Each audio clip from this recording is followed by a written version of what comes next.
তাড়াতাড়ি বাথরুম পরিষ্কার করে বেটা না। ভাই একদিনের জন্য বউটাকে আপনি কিনে নেন। রে তোর বউ ফোন করছে নাকি? দে তোর বউর সাথে একটু প্রেমের আলাপ করি। হ্যালো ডার্লিং, আমি আসলাম শেখ। ভাই আমার মাফ করে দেন, ভাই আমার মনে হইছে, ভাই আমার মাফ করে দেন।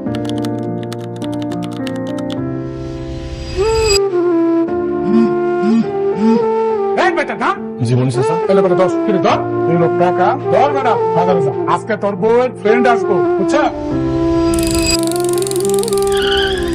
রে গোলাম দাঁড়া, কিরে এত তারা কিসের? অবশ্য তোর মতো সুন্দর বউ বাড়ি থাকলে তো তারা তো থাকবে।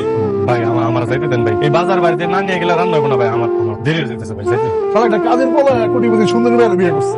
ভাই আমার যাইতে দেন, আমার দেরি হয়ে যেতেছে, যাইতে দেন। কি রে এত তারা কিসের? বউ তো তোরে আছে। ভাই একদিনের জন্য বউটাকে আপনি কিনে নেন। 500 টাকা তো তোর কাছে অনেক। দে তোর বউরে একদিনের জন্য বিক্রি কর। রে তোর বউ ফোন করছে নাকি? দে তোর বউর সাথে একটু প্রেমের আলাপ করি। হ্যালো ডার্লিং, আমি আসলাম শেখ। মোবাইল ভাই আমার মাফ করে দেন, ভাই আমার মনে হইছে, ভাই আমার মাফ করে দেন। এই তোর বাচ্চা। ম্যাডাম ম্যাডাম উঠেন, এই যে আপনার ব্যক্তি গোলাম কোথায়? ও তো বাজারে গেছে।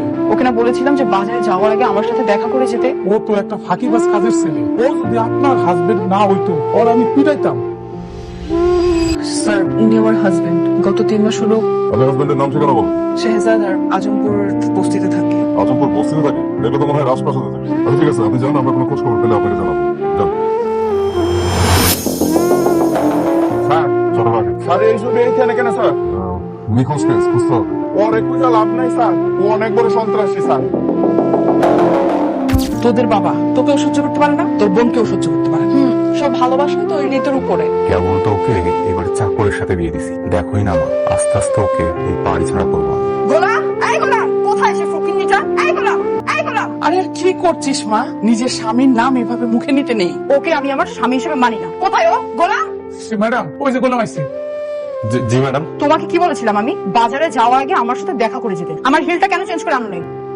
কি কথা কি কানে যায় না? বানরের গলায় মুক্তোর মালা দিয়ে দিলে সে কি হয়ে যায় না? তোর সাথে আমার বোনের বিয়ে হয়েছে বলে তুই ভাবিস না তুই রাজা হয়ে গেছিস। ম্যাডাম আমি বাজারে যাওয়ার আগে আপনার কাছে এই বেটা বেশি কথা কস, চুপ থাক। ম্যাডামের কাছে মাপ চা, সরি কও। তাড়াতাড়ি বাজারে যাই ম্যাডামের জুতা চেঞ্জ করে লয়ে আয়। যা। মনির, কে কার কাছে সরি বলবে?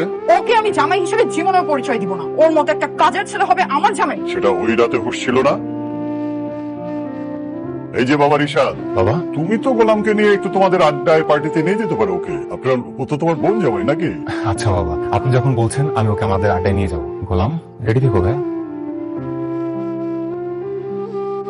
ওই যে তোর চাকর জামাই চলে আসছে, সাথে ওই ঘাটিয়া সাইকেল। না মানে আজকে আমরা একটা দামি রেস্টুরেন্টে আসছি, অ্যাটলিস্ট একটা বাইক বা গাড়ি তো নিয়ে আসতে পারতে। জি ম্যাডাম, এখন গিয়ে নিয়ে আসবো। আপাতত এইটাকে দূরে রেখে আয়। বাবা বাবা বাবা মামুনি কে তোমার বাবা? তুমি তো আমার বাবা। এই বাচ্চাটা গোলামকে দেখে বাবা বাবা ডাকতেছে কেন? হয়তো গোলামের মেয়ে। ও মাই গড, গোলামের আগের বউ বাচ্চা আছে? অসম্ভব, গোলামের আগে কোনো বউ বাচ্চা থাকতে পারে না। ওর উপর আমার এতটুকু বিশ্বাস আছে।